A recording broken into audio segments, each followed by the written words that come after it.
What's up, everybody? We are back. You got me, Chris with a K. You got Jason. You got you got Mr. Sooners 360 himself, Chris Mason. We got definitely a really good show for you guys tonight. Got some interesting topics to talk about. Obviously, we are in the thick of things of this Team 131 fall camp, and guys, we are literally one Saturday. This is the last Saturday without college football, which is amazing. So if you're a college football fanatic like I am, you're probably geeked about Irish Formageddon. So, hey, with that being said, we'll jump in here. How you guys doing tonight, man? We doing good? Good, man. Excited to be here. All right, all right. It's been a busy week. Chris Mason, you doing all right? Yeah, back in the land of broadband connectivity. So my Google Fiber is fully back up, and the Ethernet in my office is now working as per spec. So, all right, awesome. So, with that being said, we got some recruiting stuff we'll talk about later on tonight. I know you people are dying to hear what Jason probably has to say about Jackson Arnold.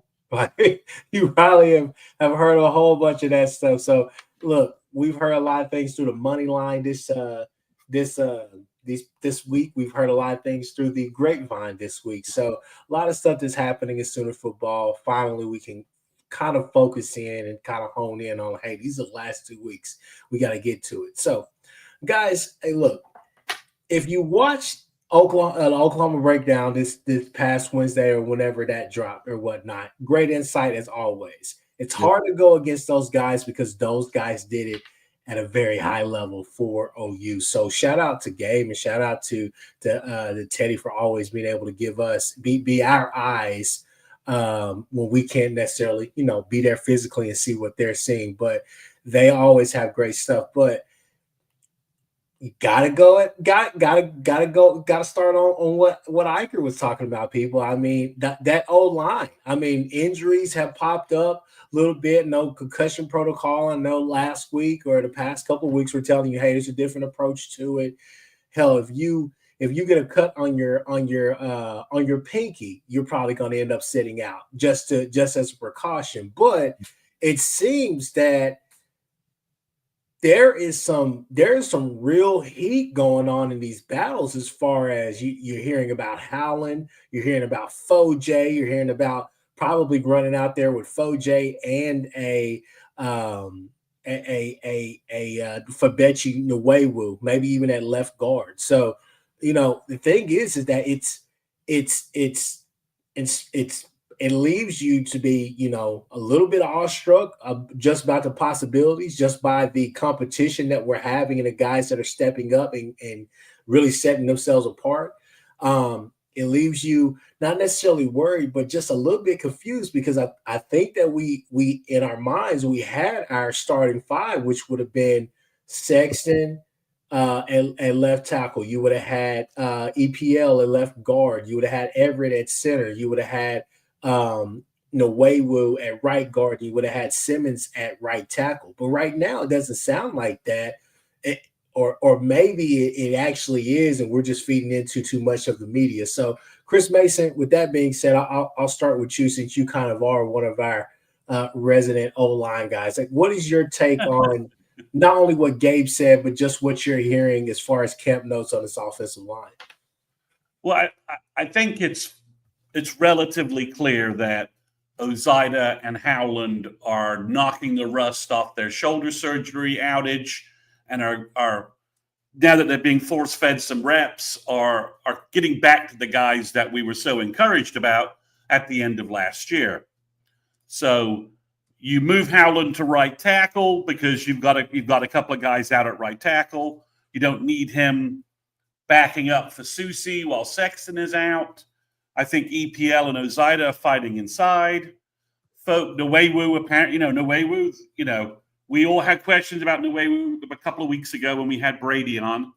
But it looks like he's having a really good camp and he's doing really well. He's in better shape. I've heard people say he's in much better shape. Stronger, just looks a lot better in a uniform. So overall, I would say we're seeing the impact of the improved depth and the improved talent across the offensive line. We're about to get a couple other pieces back. Isaiah Dent's about to get back out there. They've been cautious bringing him back from his knee injury with the new back to practice, back to playing time guy. So where we've been hearing good things from Mr. Dent about that process. So, Gabe saw Monday practice, and it sounds like Wednesday, Fasusi and Howland held their own at tackle and allowed the offense to dominate the scrimmage and put up points and put up touchdowns. So I wish we'd almost heard Gabe after the scrimmage, that he'd been there to watch the scrimmage, and we would have those live notes, because he was talking about Monday practice or like Saturday practice or something. I'm not quite sure when he went out, but it was clear from their podcast that he hadn't been out. He hadn't been to practice when they recorded on Sunday night. Teddy had only been to practice, and Teddy was talking about the team. So Gabe's now been there. You obviously have to. I was very encouraged by what Gabe was saying about the offense, about the defense. His thoughts on how great the defense looked, about Peyton Bowen and some of the other pieces. Gabe and Teddy had a spirited discussion about Kendall Daniels and what he could mean for OU. So, I think the big news is overall that you've got depth and you've got competition. Both Howland and Fasusi are, according to my source, getting kind of a fire hose of reps. And Mike's, and you give someone with Mike's talent that many chances to get better and stack those practices day after day. If I'm Jacob Sexton, I'm in the concussion guy's office saying, dude, get me back on the field. Same thing for Simmons, Derek Simmons, because, from that perspective, Howland has all the tools to be, a top shelf right tackle as well. So he's getting all those reps. So I think it speaks to the depth on the team. It speaks to the talent. When you've got Ozetta and EPL fighting, we've got a true battle there. And you've got Ryan Foji pushing Fabechi Nwewu. Now, can you move Nwewu to left guard if you wanted to and play Foji? I'm not sure. We'll see how those things work out. Well, it sounded like what they were saying was that no matter what, Fabechi is a starter on this offensive line. I think he probably, as long as we'll see, right? Gabe said he was actually moving folks, right? And if he's moving folks, that means he's moving either Jaden Jackson, David Stone, or Dom Williams. And that'll work, right? If he's moving one of those guys, that'll work for us all year long. Can we we're just real quick, just read this comment here and let's react to this. So Sammy Chandler says Fabechi was handicapped last season because he had Bates on one side and Spencer Brown on the other. No chance he had a shot to reach his potential covering for those two. That's a fair point. I'll let you two react to that. Yeah, I mean, Fabechi didn't have a veteran good right tackle almost all season. The best he had was Mike Tarkman, who was limited athletically, but at least was assignment sound. Yeah. I think Fabechi was too heavy, and he wasn't ready for the SEC, right? I think that's also clear. He wasn't the step up he was at North Texas, right? Have that right? Yes. He wasn't ready for that step up. This offseason, he's clearly worked, and he's ready for that. He's going to have a senior center behind him, and Troy Everett, who's a leader, and then he's leading as well. So I think it's a much better situation across the offensive line right now. I mean, last year when we lost the tackles, we just you had Brown and Tarquin playing, and do I feel better about the fact that our fourth and fifth tackles are Michael Fasusi and Logan Howland? Hell yeah, I feel better about that situation than last year. And also, I feel great if somehow Fasusi and Howland continue to seize their starting positions. I feel great that Sexton and Simmons are behind them, pushing them to get better. And if for some reason they take a step backwards, that you've got veterans to go right in there who were playing well. But there is a I don't know where the tipping point is, but there is a tipping point that if Simmons and Sexton are just held out like another week, I'm not sure you don't reach a tipping point where Bill has to just say, Fasusi and Howland are starting, and I'll integrate Simmons and Sexton later. They're starting. I need them. That's the game plan. I need to get my game plan for Illinois State and Michigan going. Mhm. Little birdie told me that no shock to anyone, they're doing a lot of Michigan prep in camp. Just do a lot of prep for what they think they want to throw at Michigan, both defensively and offensively. They're working on that. Been working on that a lot. So I think we're reaching a tipping point, Chris, where if they're not back by a week from today, I think Fasusi and Howland are probably starting the Illinois State game. So let me jump in here, and this will be the perfect segue to bring Jason in. So first off, Sammy Chandler, he says Fabechi was a freshman All-American for a reason, took a step back because of the trouble we had as a group last season, big step forward this year. Hey, look, I'm optimistic. Look, I if that's the case, then I will try to share your optimism. My whole thing is this right here. Graded out better than anybody at the end of the season too. So I mean, this is not like it wasn't going on at all last year. I think early on he struggled for sure. I get that, but it's just still one of those things. Look, you got to have a push. I mean, we saw it last week. The film has to show it now. We don't have time right now. I think the majority of people in the chat, majority of OU fans, I still believe that there's a big the consensus feeling is that, hey, we think BV is the right man for the job. It's just it has to come together. But with that being said, where I want to segue and bring Jason in is this right here, is that, look, we could talk about Fasusi, we could talk about Howland and all the rest of that stuff at tackle, but guys are out, whatever the case may be, and opportunities are coming up. But to me, the odd man, it seems, left out, and kind of just a knee-jerk reaction off of this whole Gabe thing was EPL. So here's where, Jason, so here's, like I told my uncle the other day, here's where I kind of, on one hand, I get what Gabe is saying, but on the other hand, I don't, because for the last 2 years, especially with offensive line, he's been very critical about, hey, there are guys just running across your face. It's almost like Matuire or these guys, they don't even know what they're doing half the time. Just hit somebody. If you don't necessarily know the plays, know what's going on, go find somebody. Go find somebody. Being nasty on the interior. You know for sure, if you listen to the show, you know that I'm always big on, hey, we have not had nasty interior old linemen in quite some time.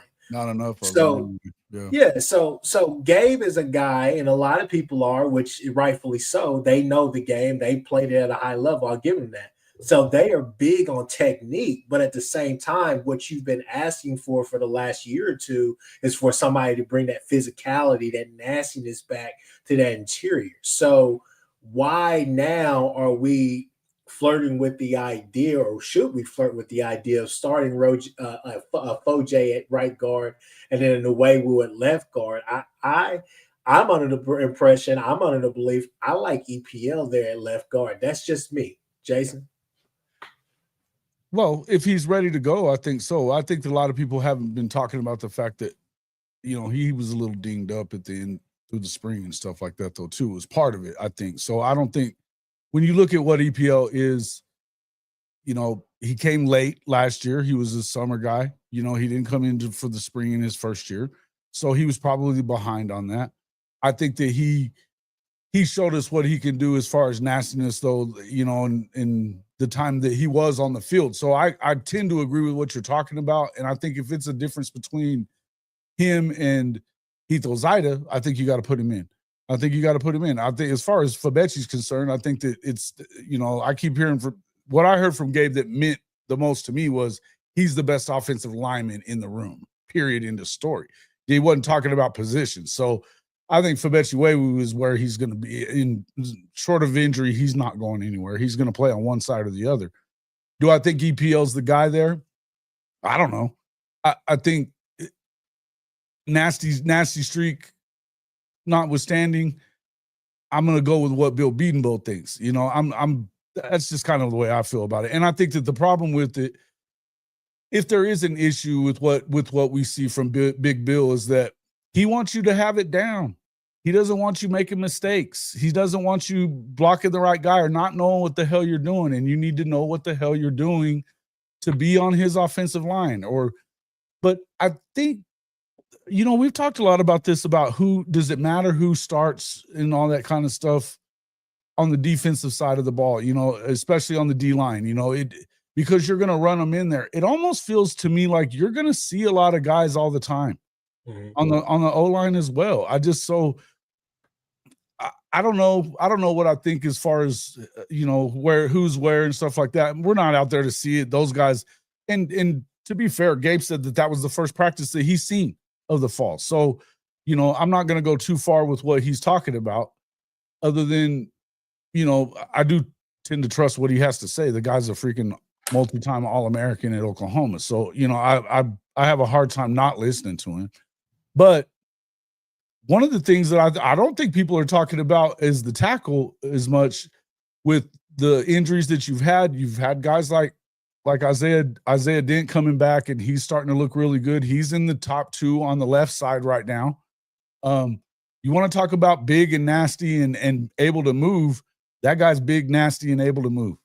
I think that he's going to have something to say about who's starting where. I think you might see him a little bit at right guard if Simmons isn't back and healthy sooner than later, because I think he's able to kind of work into that right guard position as well. So right tackle.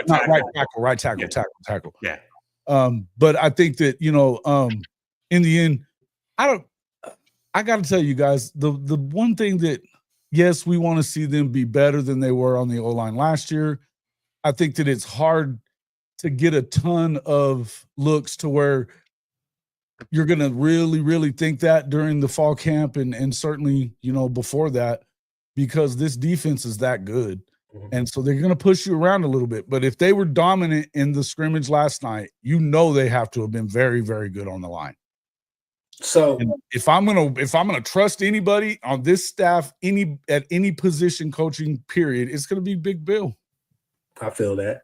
So did you see the interview with Bill, Chris? Yeah. I mean, you saw him talking about Arbuckle. You could tell that you could tell, like, I've got a guy, I know what he wants from me. I'm gonna kick ass. I've got the guys to do it. Don't bring up did you see him snap back at the reporter who asked him about the injuries last year, trying to get him to talk about last year? Bill's like, I don't want to talk about any of that crap. You could tell some of the things he was saying about Arbuckle. Bill's a pretty straight shooting guy. I kind of got as almost his way of saying, last year was completely screwed up. I got a guy I can trust now who knows what the hell he's doing, and I got a way forward out of this O-line mess. I got it, guys.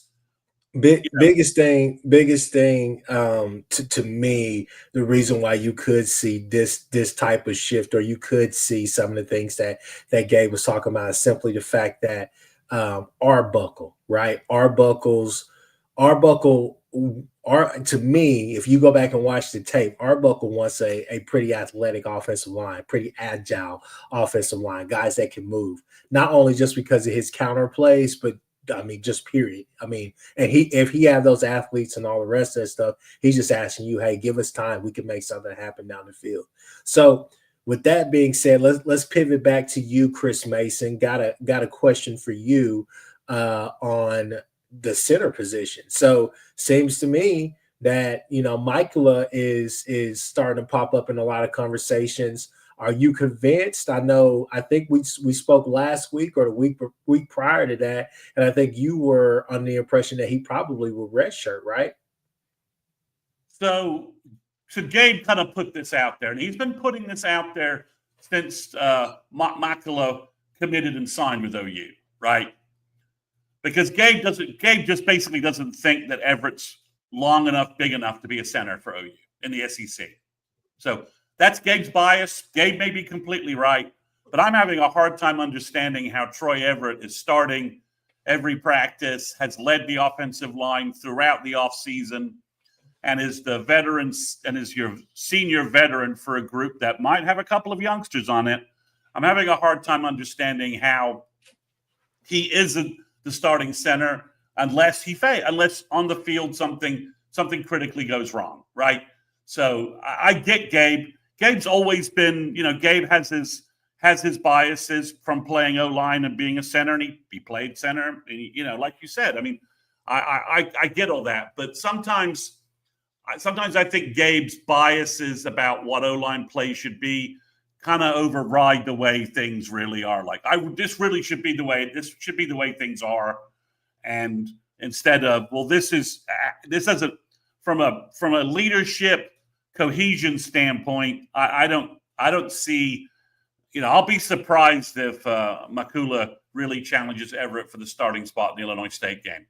Michigan game, everything's up in the air, right? If you can't get it done against Michigan, you're probably not going to get things done against Texas and Alabama. Because Everett's going to be a captain, right? Yeah, well, exactly. So it doesn't. I think Gabe was looking just at body types, and I think, for lack of a better term, he's kind of fallen in love with what Makula will be next year, which is 6'5", 315, with a long reach and super athleticism, and kind of that big, not as big as Creed, but that bigger offense, that bigger athletic center that I think is kind of the ideal. But I think Everett will start. But again, once Michigan comes in, and if the Michigan D-line knocks OU all around the place, guys are going to get swapped out. So that's just the reality of it. You'll try if Makula gives you better results in the second half against Michigan, will he take the job? Yeah, but I think right now, Everett will start against Illinois State. We'll see the cohesion of the starting five and how well they look.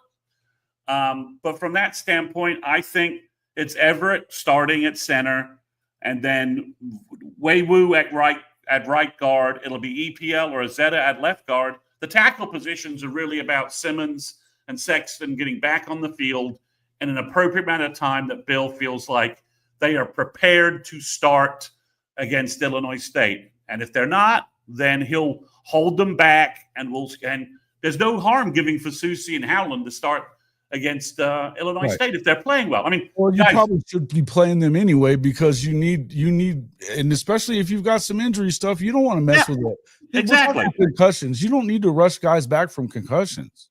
No, they've been sitting out for a bit, so it's fine. But I would say, Chris with a K, I would say this is more a case of where Gabe is looking at his ideal center, and he's not viewing the whole totality of what's going on with the center position and the position Troy represents in the O-line room and the O-line group. So that's I would say Everett starts.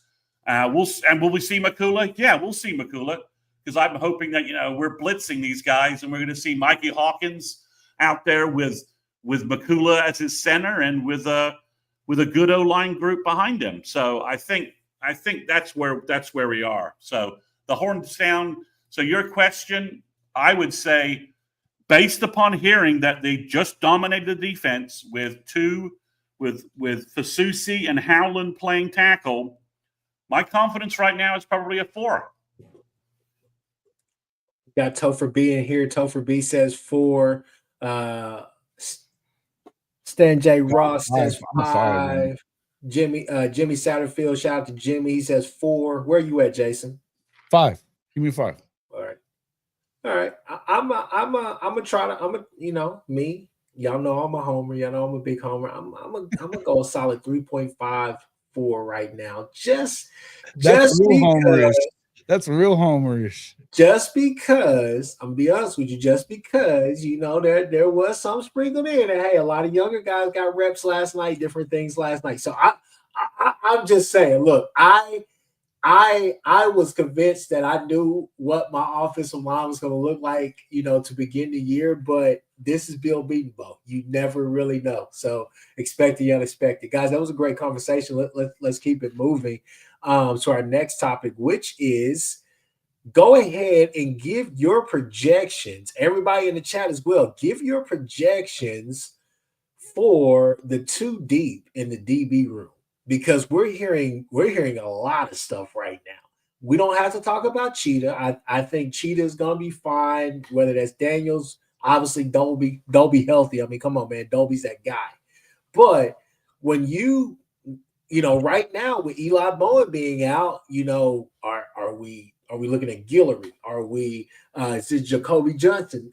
Is this his show? You got Davon Jordan. You got Newcomb out there who's making a lot of plays. And then also the name that we keep hearing an awful lot, Reggie Powers up there in that safety room. So, I mean, to me, I think that you're going to see a bunch of guys as far as like a Boganowski, Hardy especially. I think you're going to see those guys, but I think it's one of those things where I don't think it's necessarily a bad thing that you haven't heard Peyton Bowen's name an awful lot. I mean, praise God, he's healthy, right? He's out there on the field. So this could be the year that you see his best football, but at the same time, it seems like Reggie Powers is pushing to get a lot of snaps, a lot of time this year. So what does your two deep look like right now if you gave projections? Go ahead. Okay. I think obviously if we're talking corner right now, I mean, Gentry Williams is going to start if he's available. But I don't have any reason to believe that Cortland Guillory is not going to be in this game and playing some at corner from the way everything that we've been hearing about him. It feels like that's probably where he's at. As far as the other side, listen, I don't know. I would hope that Eli's ready, but it doesn't sound like he is. So, I mean, I think that the good news is you've got guys like Guillory. He's going to start over there, and Jeremiah Newcomb. So I like those two guys. Jacoby, I know I hadn't heard a ton about him, but I haven't heard anything bad about him either. So it's one of those things where you kind of expect. I know I was being in there and going and watching a practice at Mustang. I saw his little brothers, and they're studs, man. So, I mean, I can only imagine, what he is now after a few years of being beefed up and everything else with Schmitty and all that kind of stuff. And we've seen the film of him when he was in high school. He was unbelievable at everything. I mean, good offensive player, good defensive player. He's a guy that you feel like he could be sticky. I feel like Jacoby's probably somewhere around that top two on one side or the other. But I don't know. It feels like it's one of those deals where I don't know that it really matters. I'm not as concerned as I thought I was going to be before about that position, because it just sounds everybody is playing so well from what we're hearing, right? Yeah. On the back end, I think it's pretty simple. I mean, Peyton sounds like he's been doing very well. Everything that I've heard about him is that he's getting it. He's even in some run fits that you think he's probably a better coverage guy. But in run fits, he's even looking really good right now. I think that's probably when you're going to see Boganowski coming in a little bit more, would probably be for the run fits because of the hitter that he is. But I think that, or Reggie Powers even, because, it'd be Reggie. Boganowski's going to back up probably RSJ. That's easy. We expected RSJ to be, I mean, he's their guy back there, right? I feel like he's that dude. So it'd be Boganowski at the two, Reggie Powers at the two behind Peyton, and then, the guys that we expected to be there anyway, as long as injuries aren't there. But Hardy, I think that, we heard a little bit. I heard Peyton talking about that Hardy's a little hard on himself a little bit, maybe. And so maybe he's not really in the top two, but I expect him to play some. And I would also even say, there's a couple of those younger cats that there's just a lot of dudes that you can run through that one too. So again, I don't even know. I'm not sure why we're bringing up this one necessarily, but because I think it's a crapshoot, but I don't know that you lose a whole lot from one guy to the next. I don't necessarily, and I get that. I still think it's a good question simply because even though we feel good, maybe not everybody else feels good, because at the end of the day, we're still young. These are still guys who are very hungry, and we know the type of talent, because I think a lot of people were big on a Newcomb. There was quite the buzz, quite the stir to try to go and get a Davon Jordan, right? Guillory's another kid. We got kids down the line, but when you hear these names and everything pop up, and you see the injury that presents itself, and kind of the unknown with Gentry, because Gentry goes out there and looks like $1 million first drive. Then the next drive, he's holding on for dear life for a tackle, and then boom, his shoulder is done. Right. So that's kind of been the worry. That's kind of been the concern. So where are we at there? I to me, what I think should give us the most confidence, Jason, just to piggyback off of what you're saying, is the fact that you have a Gentry who's been in the system for 4 years. You have a Jacoby Johnson who's now in the system for 3 years. You have Davon Jordan and a Newcomb who've been in the system for 2 years. This is the best thing about this. 1 year. Well, 1 year. Well, yeah, they've been there in 1 year, but I mean, hell, let's just go ahead and call it a year and a half now, because hell, they're about to be in their second year. So regardless, okay, but they're redshirt freshmen. They're not sophomores. Yeah, I get that, but at the same time, you round that corner. They know the system. That's my point. So they know the system. So you're not sitting out there running out there with guys who don't know the system, or guys who just, as Stanley Chandler is pointing out about Woody, who their position just may have just, I don't know, the time may have just passed you up. Regardless, though, the thing is that you have guys that know BV's system in and out and who can go run that system. And these are guys that I like Jay Valai. I can't speak for the rest of everybody else who's had him as a DB coach, but I like Jay Valai. And I like the assortment of the talent that he's gathered. So to me, I think that's what should give you the most confidence, is that these guys are in this system. It's not, it may be their first year playing, getting like real snaps, but it's not their first year trying to grasp what a BV defense is trying to do. Yeah, I mean, I would go Gentry with Jacoby backing him up, and I think we're probably going to see either Guillory or Devon Jordan start, with Jeremiah Newcomb probably backing him up at that position, based upon I think Eli's out until Auburn. I've got nothing backing that up other than the fact he's still in a boot and he's not practicing. So I think Eli will be a second half of the season kind of move. Again, like I said, last week, I think when we did the stream, that was the injury where I'm like, I don't know what's going on with that. So, but that's what I think. And obviously at safety, it's going to be Robert Spears-Jennings with Bogo backing him up. And it's Peyton Bowen and Reggie Powers in a knife fight to see who starts, but the other person's going to play a lot. And I think you probably, I'm not sure where Dolby is in terms of Illinois State, but obviously he factors in somewhere at Cheetah along with Daniels. And also if you move Powers to Cheetah, then I think Dolby maybe is in the mix a little bit at safety or a corner. I think he probably could play either one. He's enough of a dog that I think you could put him out there. So, but right now for Illinois State, that's where I would go with the two deep in the secondary. RSJ, let's just say Bowen will be the guy who walks out there from seniority standpoint, and then Gentry, and I think Devon Jordan or Cortland Guillory, and it's a toss-up. We hear great things about both so far. Yeah, and I think that all are going to be able to get a lot of snaps, especially these first three. At least two out of the 3 games, they should be able to get a lot of snaps as well, and a lot of time to kind of, validate the reasoning behind them even being, up there. But I think you could see a rotation of corners, but that's the cool thing, is that at least we know that, hey, we have depth, and we have depth that actually knows the system. So that's what's going to help. That's what could balance some of the woes that you may face. But these guys are hungry. You could tell, you can look at them and see these guys are hungry to get out there and actually prove themselves. But like I said, I mean, these were guys that a lot of other teams, big name teams wanted. So we have them here. So for sure, I'm excited about the secondary this year. I think it could potentially be. We've heard, rumblings about Nagy saying at one of those dinners that he had that, hey, the secondary is the best unit on campus, the most talented, deepest unit on campus. Exactly. There's a high level ceiling. If Gentry can play this year and Peyton Bowen gets back to his freshman year playmaking form, with Reggie playing with him as well, and Robert Spears-Jennings playing well, and somebody else steps up across from Gentry Williams. I mean, that's a cornerback. That's a secondary room that will hunt.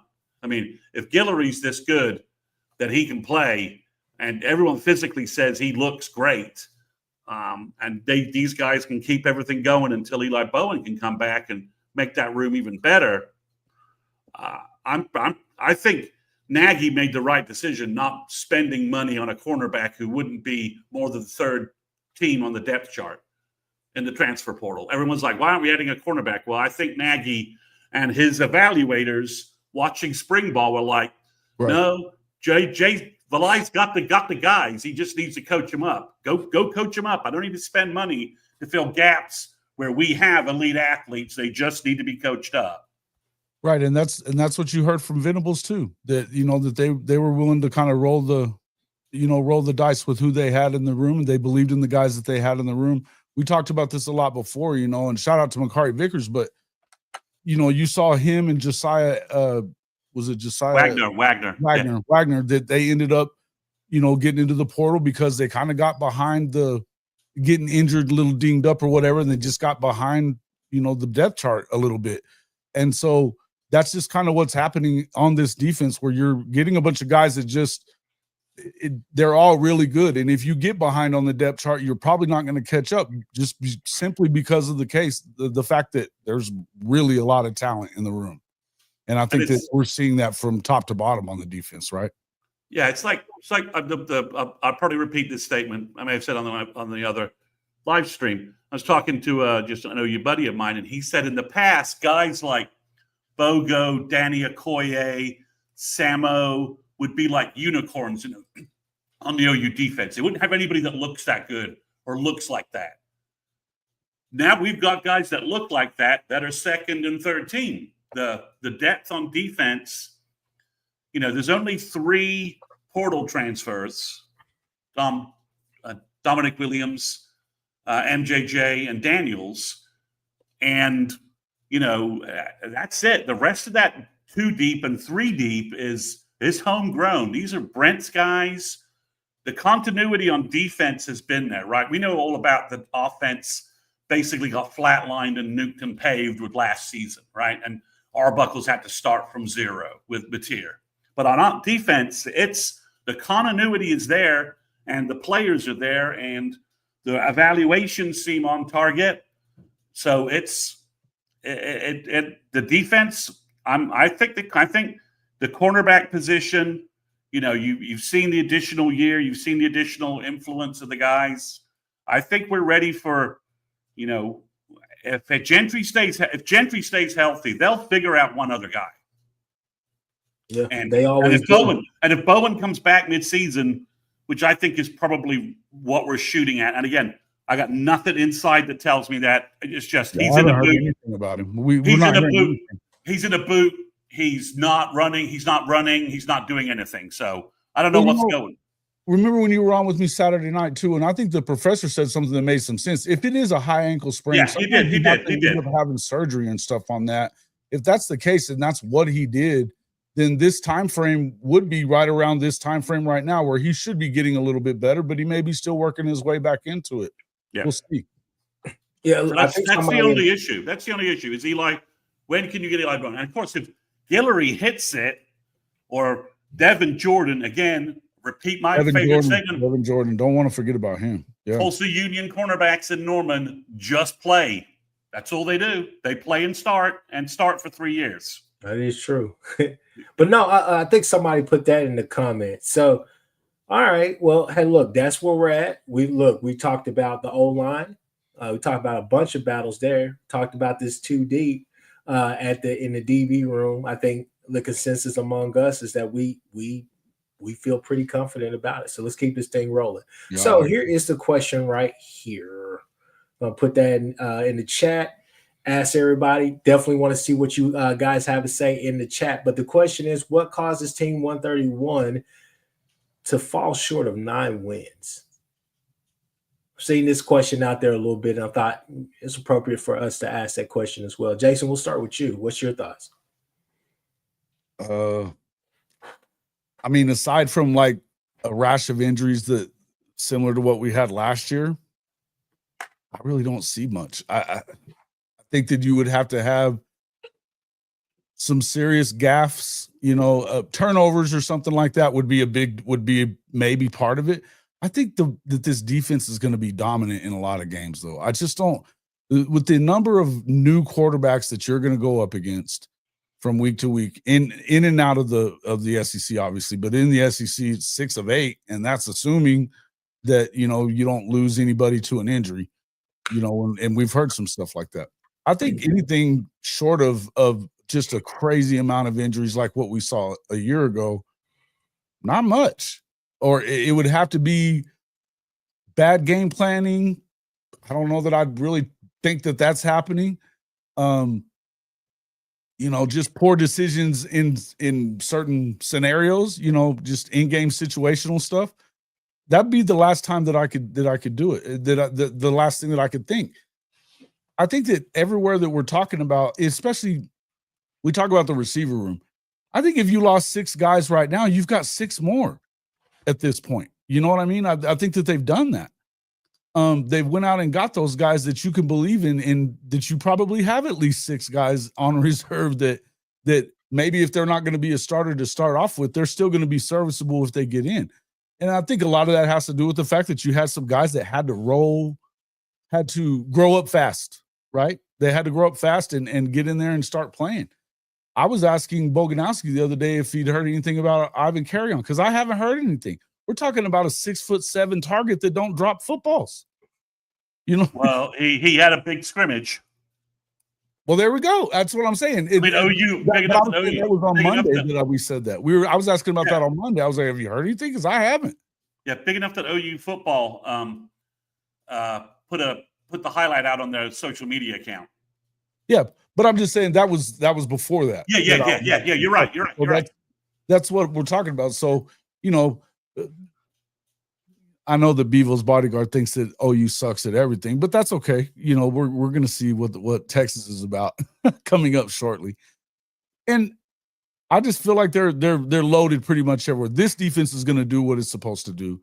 And I don't even think you have to have explosive offense, 40 points a game, team. That's not what you need. And I don't even think that's what you need. I think that if you're serviceable and you can, and I believe wholeheartedly that they're going to go down there and do what they're supposed to do. They're going to put points on the board, take care of opportunities. They're going to take advantage of opportunities given to them by this defense that we know over the last 2 years has been huge at forcing turnovers. If you can get turnovers and you can just do something about that, just go in there and score whenever you get those opportunities like that, and move the ball, not have a bunch of 3 and outs and stuff, which was a big problem last year. I mean, you think about the Red River game, 9 straight 3 and outs. 9 straight 3 and outs. I mean, and the game plan was trash. It was trash. I don't think we're going to have a trash game plan. I think even if Arbuckle isn't everything that we were to think he is, you got Kevin Wilson in the house. Something will get fixed. So I think that they're there. I think that they're going to be fine. I have a hard time believing they don't get to 9 wins. And I mean, I could see them getting further than that if everything breaks the right way. Chris Mason. So I'm putting injuries like last year in a parking lot. If we're, I'm not talking about that, right? That kind of applies to every football team, right? If Texas lost Arch, another offensive tackle, and Simmons, they're going to struggle to get anywhere because they don't have backups at those kind of positions any longer. So here's the one way I think OU struggles to get 9-3 or gets off schedule, and that is if John Mateer is not who we think he is, the way Jackson was. That's the only way I see it, is that Mateer struggles with the jump in competition and the jump in play. And he's struggling, and our offense is we're making too many mistakes on offense, giving the ball up, and the offense isn't moving like we think it will be. It's just basically that John Mateer isn't very good. I think that's other than injuries, which applies to everybody, Florida, OU, Texas, Notre Dame's lost some guys. Everybody's losing guys in camp. If the injury thing returns to sort of the norm or a normal level, right? Or just something average. I think it's John Mateer. The only way OU doesn't get to that 9-3 level, 8-4, something along those lines, context matters, all those things, is if Mateer isn't who we think he's gonna be, or who everyone thinks he's gonna be, including the coaching staff and anyone that's seen him. Let me ask you this though, in talking about that. We've heard plenty, and I've said this a bunch of times myself, even since the end of last season, that Michael Hawkins is coming in and looking very, very good. We saw. No, you're right. I think it is simply, Jason. I think it's simply that they stick. Mateer's not playing well, and they stick with him perhaps too long. Because okay. That's kind of they're just gambling. They're like, no, just give him a couple of games to get settled. It'll get better. And they wait too long to make that decision, or something along those lines. That's the only way. That's other than injuries.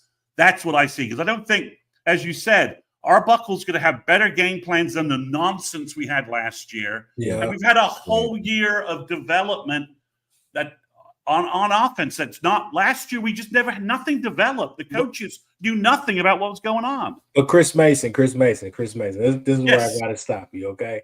Okay. I think John Mateer is going to be just fine. Will he throw a pick? So do I. I'm just saying. Well, I get what you're saying. Here, I'm about to land it. I'm about to land this plane. But I will say this. I think, will he throw a few interceptions that we probably don't like? Yeah, I think he's going to be a little bit riskier with the ball. But the thing is this right here. At least he won't be indecisive like the guy we'll talk about later on in the show. But here's what I think could potentially make this team fall short of 9 wins. And that is two positions that have been non-existent. One was kind of pretty existent the last half of the season. You felt better about their performance, but one, we haven't necessarily seen that breakout star or just that guy in a while. And that's the running back position. That's the O-line. I think that if you don't have a solid run game to pair with this Arbuckle offense, what he wants to do in the pass game, that's what could take away. That's what could hurt you. Do I think that will happen this year? No, but I think that is the only concern. And that's why I open up with the O-line. We're talking about the O-line as the first topic of the show. It's because I'm not necessarily worried about where we're at. It's just that, hey, this seems like we were pretty set on these guys. Seems like these guys were gelling together and they were doing that. And then, boom, here we go. We're reshuffling the deck. And I'm like, that's fine. That's the beaten bow way. I get it. But, again, going into the season, to me, I think the thing that could hurt us is, can we actually get a real run game going this year? I think it's possible. We got the guys, but we have to see it. We got to see it. Got to see it this year, because to me, when you go back and watch Washington State, they wanted to run the ball. They wanted to do things in the run game. I think that Wayshawn Jones, or I forgot his last name, but yeah, Wayshawn, he was a good back. When you gave him an opportunity, like space, he sees the hole, he's gone, right?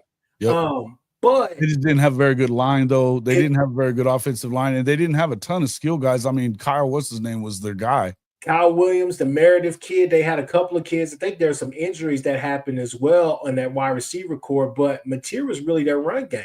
They relied a lot on the QB run game. It was very reminiscent of something that you would see from a Lincoln or hell, even Levy. It was somewhere in between, because it was like, hey, this is the limited skills, or this is the limited tools that I had, the limited amount of tools that I have, and I'm just going to utilize them. And so John Mateer, if you go watch that Washington game, he put the team on his back, not only with his arm, but with his legs especially. Right. So, and they didn't always look great all the time, right? But he's tough. His toughness is a big deal. I think I've been saying this a ton, and I just want to piggyback, and I want to go right back to you, though. No, go ahead. What I feel about John Mateer is, I think that I've been saying this the last couple of days on my show. It's important that Oklahoma got this guy because of the fact that he's injecting a level of confidence that I don't think that there's been in Oklahoma for the past few years. even with Dylan Gabriel. He's got that swagger, that belief in what they're doing, and he's holding guys accountable too, that injects confidence on both sides of the ball. You're not even hearing, I mean, as much shit as he talks, the defensive guys love his ass. They all love his ass. I think that there's a swagger that you probably needed that's coming with him. I think that no matter what, if Hawkins has to come in for whatever reason, he's going to be ready to go. But I think you needed what John Mateer was bringing to the table in order for this team to take that next step, if that makes sense. Mm-hmm. Yeah, no, I do too. And Chris Mason, I see where I see your point, and that's a good point. If he's not what we think he is, but hell, if he's just serviceable enough to be able to push the ball down the field, get us down the field, buy the defense time, there are going to be games this season that I truly believe that we will come back. Quick plug for you guys. We will be doing our live reactions and probably other reactions as well. But we go on. No matter if it's 11 o'clock, whatever the time is, we go on. So definitely be ready for that. But regardless, though, I'm sure there are going to be times where we come back and we say, hey, I thought Mateer was good. He wasn't great this game. Defense bailed you out a couple of times. Defense saves you this and that. Because and I know Sooners in Texas doesn't want to hear me talk about because he keeps saying what are the qualifications. But I will say this: he's made a great point this last couple of weeks that I don't think nobody has really talked about.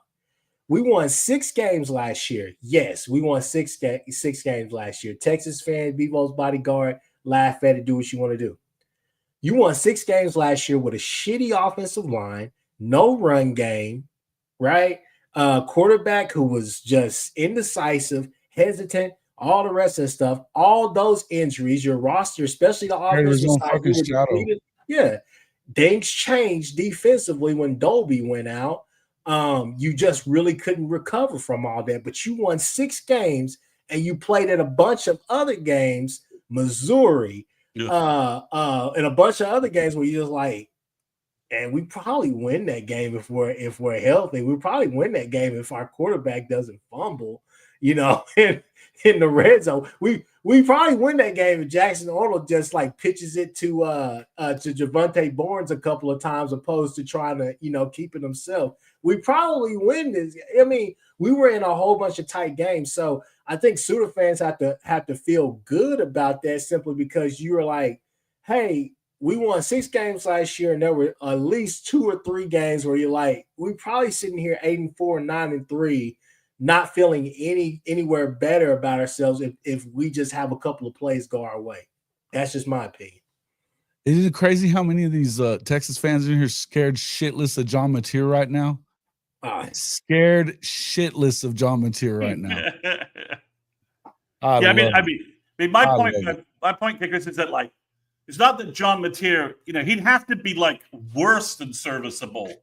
Yeah. To get, he'd literally to the point where we're like, why isn't Brent and Buckle pulling him and playing Hawkins? Like that would be the first part. That would be the first 20-minute multi-voice rant on our post-game reactions. Why the hell is he still playing? I mean, we're talking that bad, and I don't think he's going to be that. And I point to 2 data points, to be redundant there, is Talon, the Arkansas quarterback, and Pavia both transferred in last year and had the same stats in the SEC that they had playing at, was it Boise in New Mexico? Do I have that right?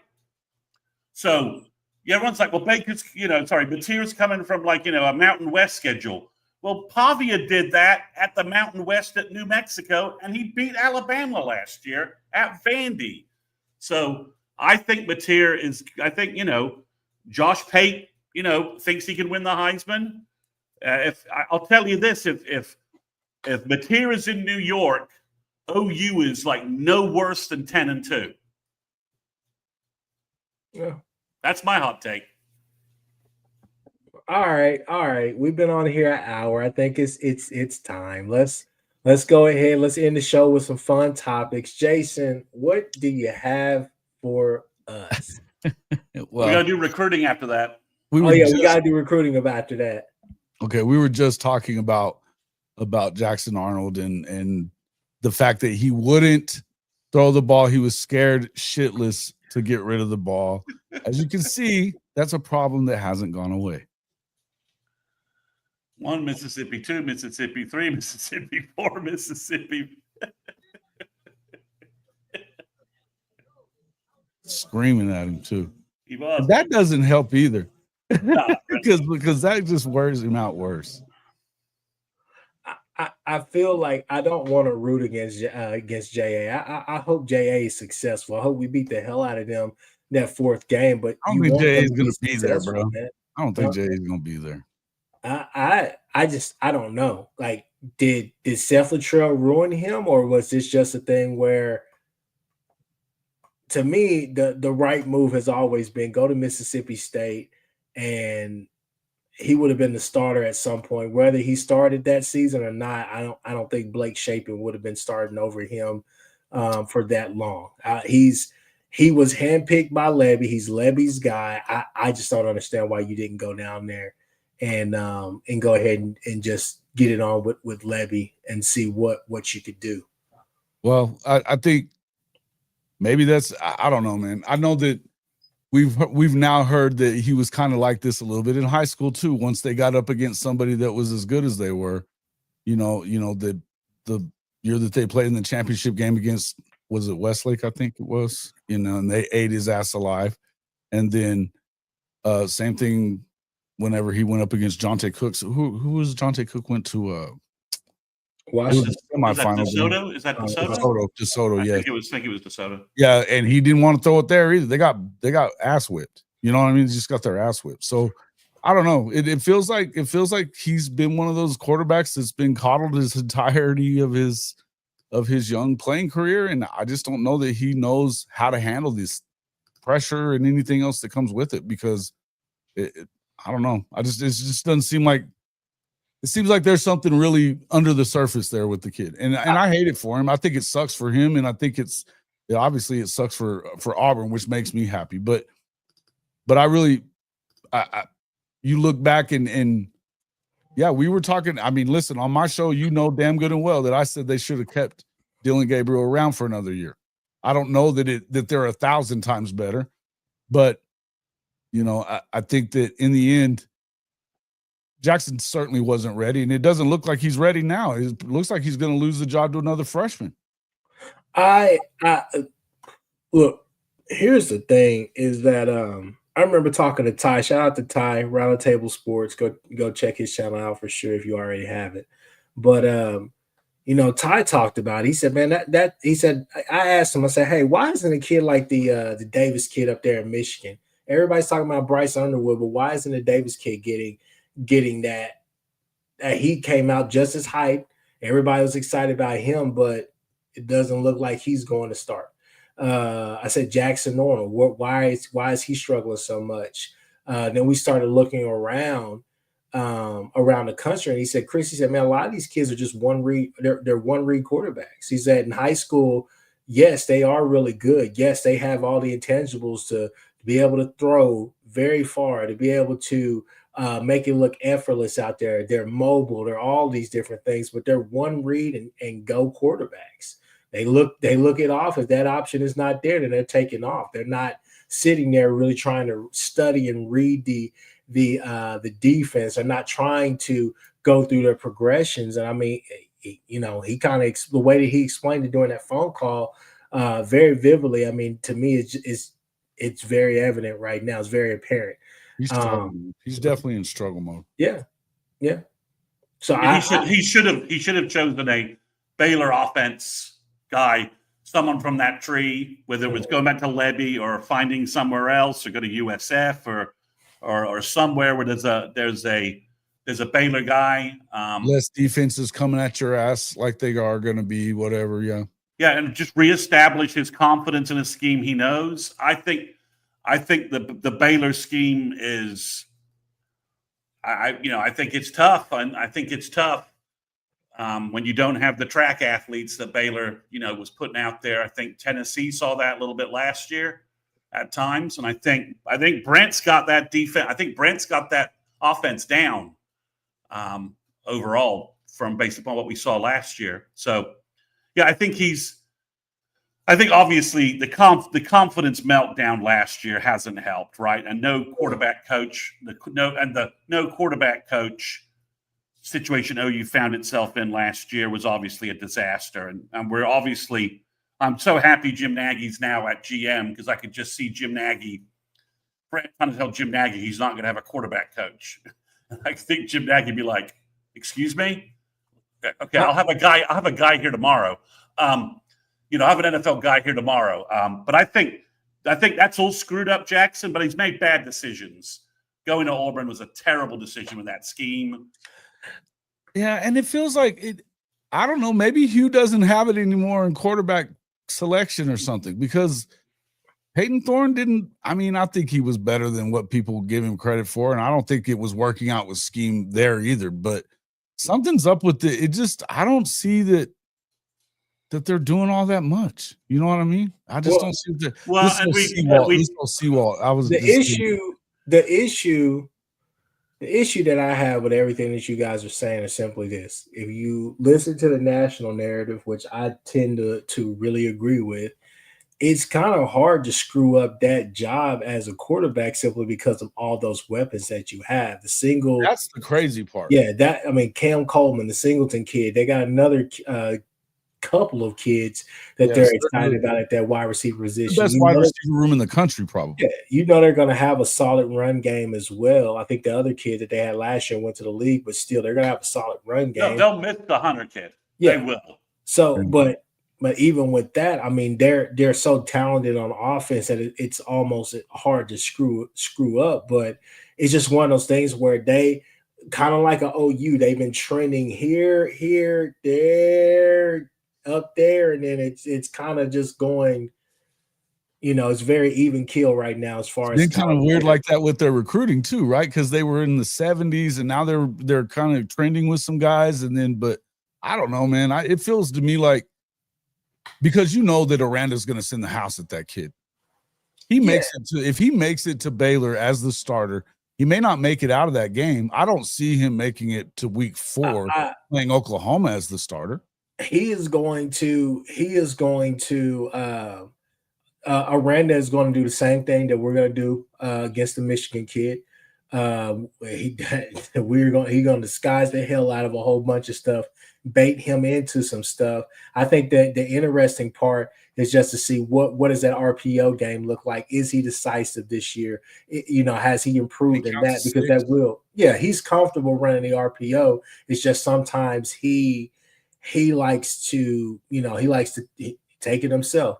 I think the interesting thing now, I do have Baylor winning that game, but I think it's a close game. I don't think it's anything to where we should be expecting a blowout simply because of this tape or anything that we've seen or heard about that offense. I feel like it's going to take Baylor. It's going to be one of those games where Baylor probably takes them a second to score to really bust open, but I think they score first. That's a game that I could see being something like maybe a 21-17, 21-13 type of ordeal to where they get it done, but it's going to be a 4-quarter game. So I don't necessarily think I see Baylor separating themselves from them. But then again, if J.A. is anything reminiscent of what he was last year outside of the main game and the Alabama game, then I don't see how. Well, he wasn't even here. He threw 10 passes in the Alabama game. It wasn't like he did anything 60 special. 60 yards or something. It was like 60 yards of passing. Yeah. Right. And hell, if Hawkins is in that game, those 2 long runs that J.A. had, he's in the end zone on both of those. You don't get caught on those 2. So it's just, to me, I feel like, I agree with you though. I think that it's going to be tough for him in that week. I think that week is big, and that's where I was headed with that. Is here's the thing: if they lose that game, hell, Hugh's liable to be out of there by week 6. Yeah, he's going to have to win some games this year. He's quietly on that hot seat, in my opinion. I think that it just hasn't necessarily worked. A student friend of mine is of the opinion that Hugh's trying to get fired, and that's why we've got this whole first and third down first and third down coaching stuff. That's why he just knows he just doesn't have it. It's not clicking. It's not working. And he's just like, okay. Arnold was a Hail Mary portal addition at quarterback. He really was. So, and it's not work. It doesn't work. It's not work. It doesn't appear to be working. So, but they think he's. My buddy's convinced that Hugh is trying to burn this down to get the buyout. All right. Well, that's enough JA for now. Chris Mason, send us home, man. The recruiting, we got our guy. At least I think I'll say that. I think we got our guy. I think Krul was hell, wow. Then we lost Gross. We did lose Davion Gross. Money talks, BS walks, but at the same time, man, this whole Percy Harvin thing, I was just like, where did they even come from? And then also there's some other guys that could be flipping, right? So Chris Mason, the floor is yours. Well, they got Jake Krul. So Jake the Snake. If you're following Jim Nagy on Twitter, if you're following Twitter tonight, Jake Krul had 3 sacks already in his first game tonight. And Jim Nagy just posted a photo of what's his exact, get the exact quote here. It's there we go.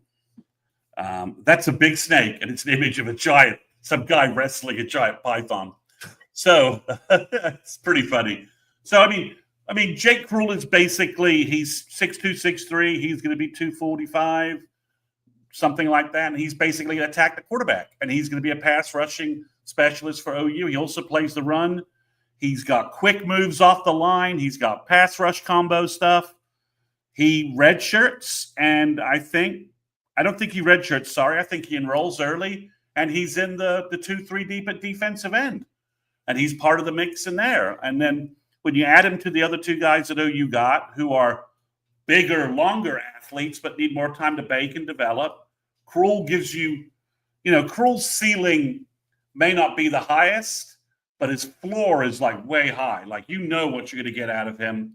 And there's also a chance that, he becomes sort of like a TJ Watt kind of comp, something like that, Nick Benito kind of comp, where he's 6'2", 6'3", 250, and he's a beast off the end. I mean, he's dominated almost every offensive tackle that he's seen at combines. Last year, the only guy who I ever saw block him at a camp event was David Sanders, the 5-star offensive tackle that went to Tennessee. The only guy comparable to Fasusi in last year's class. So he's a year older than Krul, and that's the only guy that really ever blocked him. This year, he's had a little problem at one camp event with a head Nacho kid who's gone to Oregon, who's 6'6", 350, just because he's just that big. So he had a little problem with him, but he's whipped everybody else, and they're top 100 tackles in the country. He's making them look silly at camp events and just flying past them. So this is a big addition. ESPN has him as a 5-star, number 22 in the country. The combined On3 Rivals guys decided to drop him to like 160 because they think he's not tall enough. He's too small. Okay. He's dominating everybody dominating everybody that, he can play against. So, we'll see how that goes. But again, I think the number one thing about this is his arrival timeline is next fall. You will play him next fall. He may be a third down pass rush specialist across from Danny Okoye, getting after the damn quarterback. And he may give you 4 or 5 sacks his freshman year, as a situational pass rusher. He's the biggest defensive player we were after. So you've got Bo Bentley on one side and Jake Krul on the other side, which maybe tells you, you didn't get Davion Gross, but they got Jake Krul and they got Bo Bentley. So maybe this tells you where Nagy's willing to spend his high school dollars. Pass rushers, quarterbacks, wide receivers. OU's trying to recruit a kid from Louisiana, Braden Allen, who's a 3-star, committed to Tulane right now. Has really good film, but Colorado and Ole Miss are really after him as well. And I'll just say this: if I'm going to take any underrated from the recruiting services wide receiver, I'll take one from Louisiana. So For those that don't remember, Justin Jefferson was a 5'2", unranked 3-star, 2-star coming out of high school from Louisiana because nobody, they just grow receivers in Louisiana. They just do. So we could pull him. They're still looking at other guys in terms of other stuff. But please post any questions in the chat if you have any questions about Cruel. Otherwise, I'm going to move to the other story of the day, which is James Tank Carrington. So Carrington decommitted from FSU, I think yesterday. I was like, oh, well, that's interesting. Not thinking it had anything to do with OU or any storyline that was going to roll back to OU. Now, like 10 a.m. in the morning, Steve Wiltfong says that Carrington's going to OU. And I'm like, what? Because OU canceled his official visit. He didn't visit on June 6th because OU canceled it. And every indication out there was that OU moved on from Tank Carrington because he's kind of a tweener. He's not got the naggy length size at defensive tackle. He's not Brian Harris. He's not T-Ron Richardson. He's not Elijah Golden, who chose Notre Dame, or Tavion Branch, who went to Rutgers. He's not 6'4", 6'3 plus, 6'4", 280 pounds right now. He's 6'2", 260. And I thought OU moved on from him. I'm not really sure I understand why they rolled back to him. Again, he posted, I think in May, that he's 260 pounds. So the 6'2", 240 stuff you're seeing, just ignore that. It's not relevant any longer. He's 260 as of May, and he said that he ran 21 miles an hour in testing. That's what he posted online. So that's what he posted on his social media account. So that's moving. I just watched his 7-minute highlight reel from Bishop Gorman his junior year. There's some fantastic plays, and there's some. I think he posted almost every play because it's 7 minutes long, and there are some okay plays. 6'2", 6'3", 260, pretty much the same size as Grayson Halton coming out of high school, which Sammy Chandler just said. Sammy's right. He has like an 80-inch wingspan. The guy's got ridiculously long arms. He's got a long wingspan, which allows him to keep offensive linemen off of him. So he's apparently announcing again on Saturday, and everyone expects it to be OU. But guys, this is not if you had asked me what flip might be happening to OU, I could have gone 20, 30 players before I got to James Carrington at FSU. Like I might actually gotten to like closer to 50 players. He said, well, give me another one. This guy, give me another one. This guy. So I'm a little surprised by this. This doesn't fit the Nagy narrative of what he's looking for. Mm-hmm. But if they get T-Ron Richardson and then you have Tank Carrington, you've got T-Ron and Brian Harris can both be 300-plus defensive tackles, very active and athletic. And maybe at a minimum, Tank Carrington, 6'2", 280, with a burst off the line, and he's doing kind of he's doing the Grayson, just a repeat of Grayson Halton. But am I surprised? Yes. Do I understand it? No, not really. I think to me, obviously, Nagy's kind of running the show on that side, but this may be one of those ones, if he were to flip to us, this may be one of those ones where this is kind of like a coach's call as far as like a Bates or Chavis or in between, as far as like, hey, we really like this kid. We think that we could do damage with this kid. Because to me, when you look at him, he's very disruptive. Like he's quick. He's making plays. Quick first step, violent hands, able to get he can bend a little bit, he can come off. I mean, it's all that you everything that we've heard about, like a Nigel Smith guy that can gotta go in between, do all those different things that we're talking about now. But just looking at his film right now, but he's not. But he's Nigel's 6'5", 6'4". I get that. 265. So, but this kid right here, if everybody on this panel, I think we all love G Baby. I would say right here, if that's the comparison you're throwing out there, to me, he looks like if he develops, if he comes here and he really takes to, he could be probably better than a G baby. Yeah, I mean, there's a ceiling. I'd love to get an accurate height and weight on him right now, right? But that's the problem. That's the first problem, right? If he's 6'3", 260 or 265, 270, and he's lean and he can easily put 15, 20 pounds on him, and he's 6'3", 285, and he's quick. Well, he's if a he blur. Can play Bishop Gorman, he can probably play here. Yeah, I mean, he's playing a Bishop Gorman, so he's going against good comp. I mean, it's the film. There's some plays you're like, wow. And then there's other plays you're like, why is that in your highlight reel, dude? I mean, it's like he didn't edit it down, to make himself look the best. The biggest problem is, the other thing that no one's mentioned is he was highly rated 12 months ago. Okay, he was top 100 on 247, highly rated. He has tumbled to where he's now a 3-star in the 500, 600 range. So that's what the recruiting services think of him. Now, Nagy's telling us, don't listen to them. Kyle, look at, there's a picture of him next to Todd Bates. He's not 6'1". He's just not. I mean, he's the same height as Todd Bates. No, anyways. Todd Bates is not 6'1". He's just not. He isn't. He's more like, so that's why I want a height and weight, like in socks and a weight, right? But the thing about it is that it doesn't fit. The tweener, undersized guy doesn't fit the measurable stuff that Nagy's been holding everyone to the fire. This is why we didn't take Mason James. This is why we moved away from Taj Overton. It's inconsistent. Carrington didn't reclassify. Sammy Chandler's saying that in the chat. He didn't reclassify. He's always been a 2026 kid.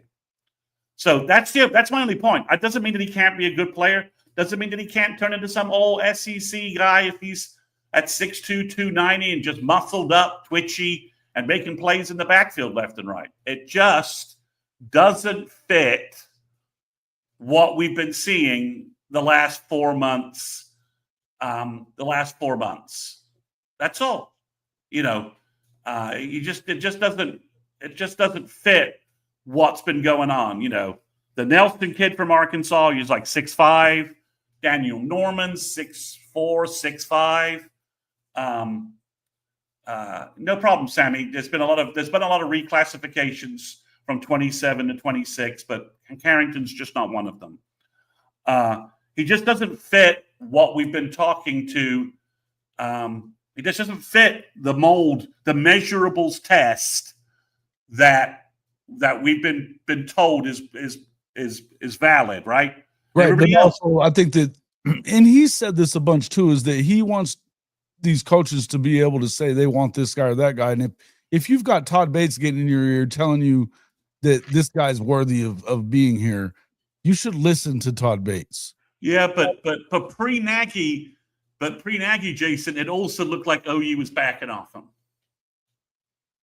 So he wasn't that interested in OU, and it looked like OU just sort of backed off him. So really, I was not surprised when OU canceled his official visit. I mean, and it was pretty public too. He's not going to OU. OU canceled him.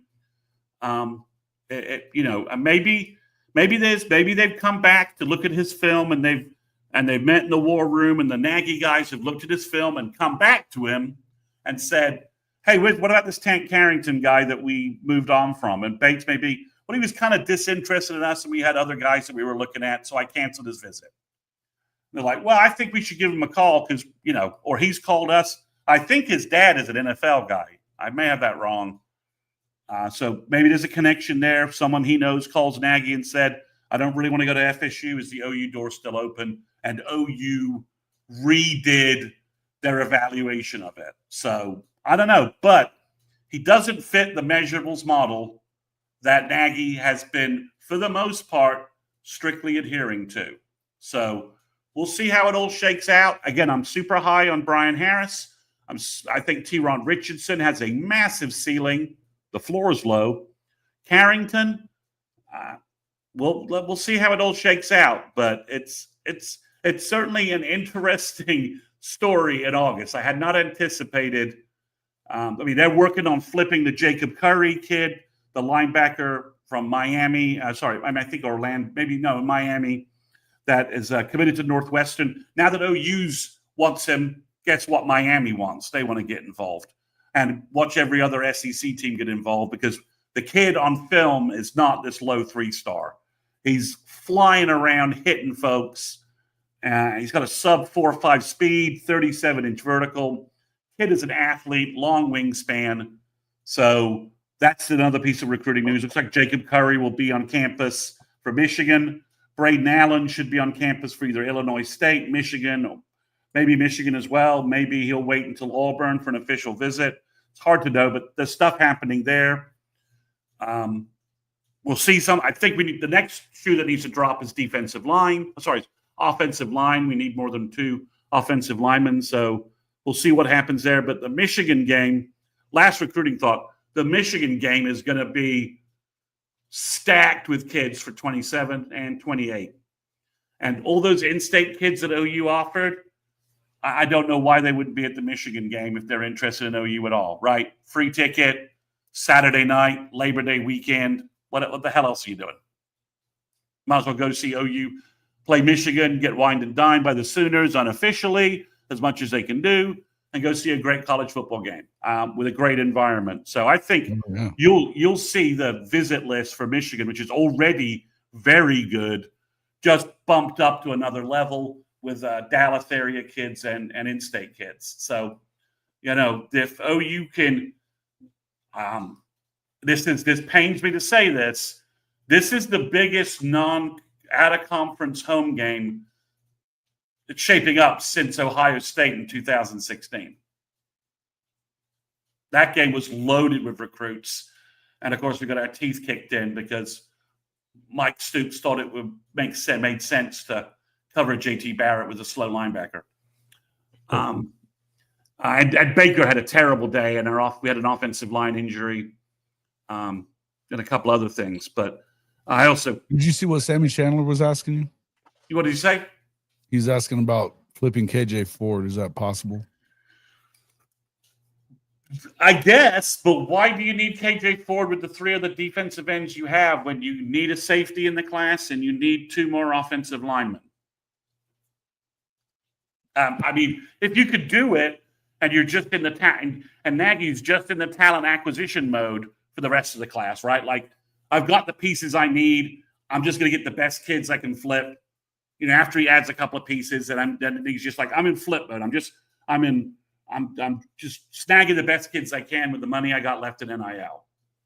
If that's the case, then sure, grab KJ Ford, but get 4 defensive ends in the class, bolster that position, because last year you only signed CJ Nixon.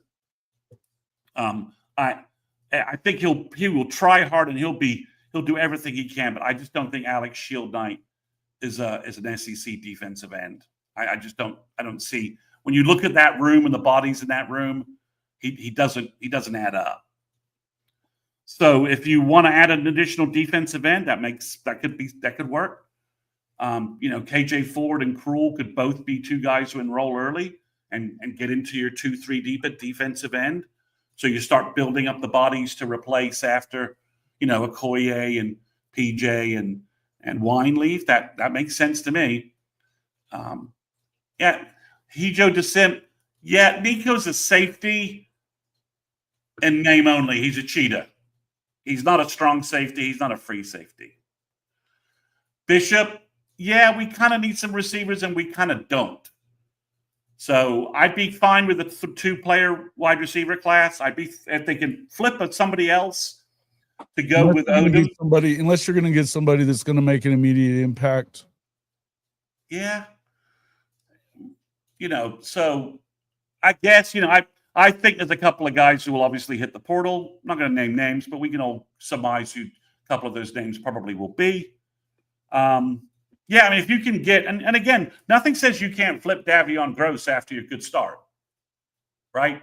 Yeah. He decides he doesn't want to go all the way to Florida. That's fine. You can flip him. it's where they spend their flip dollars is going to be very interesting this fall. But you got to get a couple more bodies at D line, which hopefully they get, Richardson and I guess Tank Carrington. And you got to get more bodies at offensive line. We need at least 2 more guys. That's where I think, that's where I wish Nagy, Nagy, I'd like to see a couple more offers there, or a couple guys flip targets getting visits scheduled to do there. Sammy Chandler says, did Jaden Petit flip from Wisconsin? If he visits Wisconsin in December, he should not sign. I mean, if you've never been to Wisconsin in December, it's like Siberia with cheese. I guess there's cheese in Siberia, but there's not as much cheese as there is in Wisconsin. But yeah, you could flip Petit, and plus Fickle and that offense is going to be terrible. He joked, Maxwell Robinson's a name to track. OU's heavily involved with him. There's some question if he can qualify. I think if he decided not to take any visits over the summer to try and buckle down on his academics. That's what I understand the situation to be. If he gets his academics in order, you bring in Maxwell Robinson because he can play offensive guard.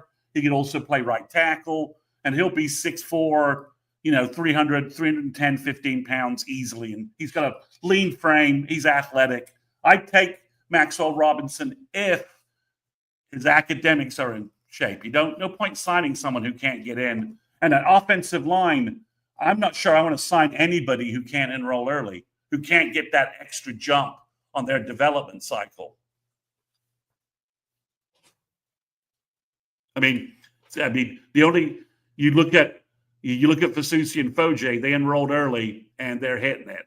They're also elite, but some other players have taken advantage of that as well. But I think basically you need to enroll early unless you're like a superstar in another sport and you really want to try and finish that out. Other than that, I think enrolling early is the new de facto standard. All right. Look, we've been on here for damn near an hour and 30 minutes, folks. That is it for tonight. We gave you recruiting. We talked about the old line. We talked about a lot of different things. This is a great pod right here, fellas. So with that being said, guys, you got anything else to say? Orange down. Bevo, the poster guy for moms not smoking during pregnancy. We are 9 days away from Farmageddon, sponsored by Guinness. Farmageddon in Dublin. All right, folks, we out of here.